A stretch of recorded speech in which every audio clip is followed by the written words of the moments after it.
ನಾರಾಯಣಗುರು ಶಕ್ತಿಪೀಠದಿಂದ ಮತ್ತು ಈಡಿಗ ಸಮುದಾಯದಿಂದ ಅವರ ಕುಟುಂಬಕ್ಕೆ ಅವರ ಧರ್ಮಪತ್ನಿಗೆ ಮಕ್ಕಳಿಗೆ ಸಾಂತ್ವನವನ್ನು ಹೇಳೋಕ್ಕೆ ಬಂದಿದ್ದೀನಿ.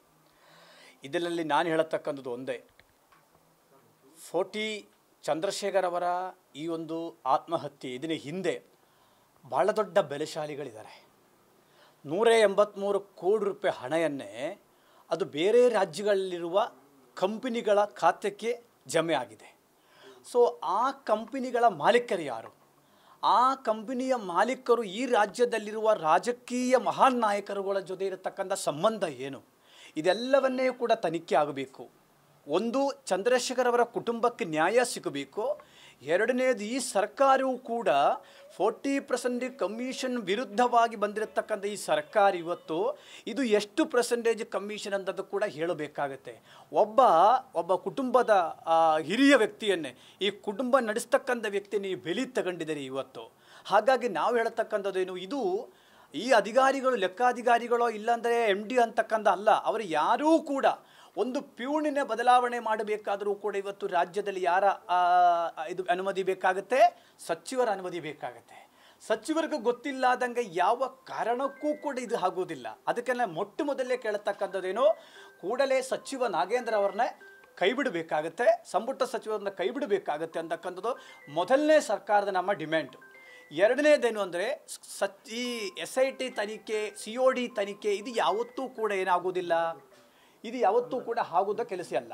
ಅದಕ್ಕೆ CBI ತನಿಖೆ, ಯಾಕಂದರೆ ಅಂತಾರಾಜ್ಯಗಳ ವ್ಯವಹಾರಗಳು ಕೂಡ ಬಂದಿದ್ದರಿಂದ CBI ತನಿಖೆ ಆಗಲೇಬೇಕು ಅಂತಕ್ಕಂಥದ್ದು. ಮೊಟ್ಟ ಮೊದಲೇ ನಾಗೇಂದ್ರ ಅವ್ರನ್ನ ಕೈ ಬಿಡಬೇಕು ಅಂತಕ್ಕಂಥದ್ದು. ಮತ್ತು ಈ ಕುಟುಂಬ ಏನಿದೆಯಲ್ಲ, ಪಾಪ ಹೆಣ್ಣುಮಗಳು ಮಾತನಾಡೋದ ಕೇಳಿಸ್ಕೊಂಡಿದ್ದೀರಿ. ಅವರ ಗಂಡಂದ ಒಂದೇ ಒಂದು ಪಗರದಲ್ಲಿ ಬದುಕ್ತಾ ಇದ್ರು. ನನ್ನ ಡಿಮ್ಯಾಂಡ್ ಅವ್ರಿಗೆ ಕೇಳಲಿಲ್ಲ, ಆದರೂ ನಾನು ಸರ್ಕಾರದಲ್ಲಿ ಡಿಮ್ಯಾಂಡ್ ಮಾಡ್ತಾ ಇದ್ದೀನಿ. 1 ಕೋಟಿ ರೂಪಾಯಿ ಪರಿಹಾರವನ್ನೇ ಕೂಡಲೇ ಸರ್ಕಾರ ಬಿಡುಗಡೆ ಮಾಡಬೇಕು. ಈ ಕುಟುಂಬದಲ್ಲಿರ್ತಕ್ಕಂಥವರ ಧರ್ಮಪತ್ನಿ ಆಗಲಿ ಮಗನಿಗಾದರೂ ಒಂದು ಸರ್ಕಾರಿ ನೌಕರಿಯನ್ನೇ ಒದಗಿಸಬೇಕಾಗುತ್ತೆ. ಮತ್ತು ತಪ್ಪಿತಸ್ಥರು ಏನಿದಾರಲ್ಲ ಇವರನ್ನ ಒಳಗೆ ಹಾಕಬೇಕಾಗುತ್ತೆ. ಮಾನ್ಯ ಮುಖ್ಯಮಂತ್ರಿಗಳೇ, ಹಿಂದುಳಿದ ಸಮುದಾಯ, ವಾಲ್ಮೀಕಿ ಸಮುದಾಯ ಅಂದರೂ ಕೂಡ SC ST ಎಲ್ಲ ಹಿಂದುಳಿದ ಸಂಬಂಧಪಟ್ಟ ಬರ್ತಕ್ಕಂಥ ಒಂದು ಸಮುದಾಯ. ಇಲ್ಲಿ ಏನಾಗಿದೆ, ರಾಜ್ಯದಲ್ಲಿ ಇರತಕ್ಕಂಥ ನಿಗಮಗಳ ದುಡ್ಡನ್ನೇ ರಕ್ಷಣೆ ಮಾಡೋದಕ್ಕೆ ಈ ಸರ್ಕಾರಕ್ಕೆ ತಾಕತ್ತು ಶಕ್ತಿ ಇಲ್ಲ ಅಂತಂದರೆ ನೀವು ಈ ಸರ್ಕಾರ ಡಿಸಾಲ್ವ್ ಮಾಡೋದು ಸೂಕ್ತ.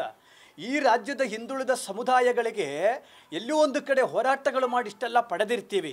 ಆದರೆ ಪಾಪ ಒಬ್ಬ ಅಧಿಕಾರಿಗೆ 100 ಪ್ರೆಷರ್ ಹಾಕಿ ಅವನಿಗೆ ಒತ್ತಡ ತಂದು ಈ ಕೆಲಸವನ್ನೇ ಮಾಡಿಸಿದಾರಲ್ಲ, ಆ ಹೆಣ್ಣುಮಗಳು, ಯೂನಿಯನ್ ಬ್ಯಾಂಕಿನ ಆ ಹೆಣ್ಣುಮಗಳು, MD ಸಂಬಂಧಪಟ್ಟ ಎಲ್ಲರನ್ನೇ ಕೂಡ ಮತ್ತು ಮೌಖಿಕ, ಈಗ ಈಶ್ವರಪ್ಪನವರ ವಿಷಯ ಬಂದಾಗಲೂ ನಾವು ಮಾತಾಡಿದ್ವಿ.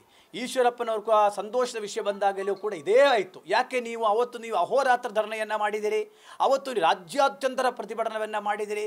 ಇವತ್ತು ಯಾಕೆ ದ್ವಂದ್ವ ನಿಲುವು ಯಾಕೆ ಇದೆ ಅಲ್ಲಿ? ಕೂಡಲೇ ಅವ್ರನ್ನ ಕೈಬಿಟ್ಟಂದ್ರೆ ನಿಮ್ಮ ಸರ್ಕಾರದ ಮರ್ಯಾದೆಯನ್ನು ಉಳಿಯುತ್ತದೆ. 183 ಕೋಟಿ ಅಂತಕ್ಕಂಥದ್ದು ಸಣ್ಣ ಅಮೌಂಟ್ ಅಲ್ಲ. ಅದೂ ಕೂಡ ಹಿಂದುಳಿದ ಸಮುದಾಯಗಳಿಗೆ ರಕ್ಷಣೆ, ಅವರ ಮನೆ ಕಟ್ಟಕ್ಕೆ, ಅವರಿಗೆ ಗಾಡಿ ತೆಗೆದುಕೊಳ್ಳಕ್ಕೆ, ಅವರ ಮಕ್ಕಳ ಸ್ಕಾಲರ್ಶಿಪ್ಗೆ, ಅವರ ಎಜುಕೇಷನ್ಗೆ ಸಂಬಂಧಪಟ್ಟ ಹಣ ಇದು. ಇಲ್ಲೇನು ದ್ರೋಹ ಮಾಡಿದಾರಲ್ಲ, ಇದು ನಾನೂ ಕೂಡ ಹಿಂದುಳಿದ ಸಮುದಾಯಗಳ ಮಠಾಧಿಪತಿಗಳ ರಾಜ್ಯದ ಅಧ್ಯಕ್ಷ ಆಗಿದ್ದರಿಂದ ನಾಳೆ ಉಳಿದ ಸಮುದಾಯದ ಸ್ವಾಮೀಜಿಗಳು ಕೂಡ ಬಂದು ಭೇಟಿಯಾಗುತ್ತಾರೆ. ನಾವು ಈ ಕುಟುಂಬದ ಜೊತೆ ಇರುತ್ತೇವೆ ಮತ್ತು ಮುಂದೆ ಯಾವ ರೀತಿಯಲ್ಲಿ ಸರ್ಕಾರದ ಹೋರಾಟ ನಾವು ಮಾಡಬೇಕೋ ಆ ಹೋರಾಟ ನಾವು ಮುಂದಿನಲ್ಲಿ ಮಾಡ್ತೀವಿ ಅಂತಕ್ಕಂತ ಹೇಳ್ತಾ ಇದ್ದೀನಿ. Thank you. ಕನ್ನಡಿಗರ ಮೆಚ್ಚಿನ ನಿಮ್ಮ ನ್ಯೂಸ್ 18 ಕನ್ನಡ ಈಗ ವಾಟ್ಸ್ಆಪ್ನಲ್ಲಿಯೂ ಲಭ್ಯ. ಕರ್ನಾಟಕ ಮತ್ತು ದೇಶ ವಿದೇಶದ 360 ಡಿಗ್ರಿ ಸುದ್ದಿ ವಿವರವನ್ನ ನೀವು ನಿಮ್ಮ ಕೈ ಬೆರಳುಗಳಲ್ಲಿಯೇ ಪಡೆಯೋದಿಕ್ಕೆ ಈ QR ಕೋಡ್ ಅನ್ನು ಸ್ಕ್ಯಾನ್ ಮಾಡಿ. ನಮ್ಮ ಚಾನೆಲ್ ಅನ್ನು ಫಾಲೋ ಮಾಡಿ, ನೋಟಿಫಿಕೇಶನ್ ಆನ್ ಮಾಡಿ.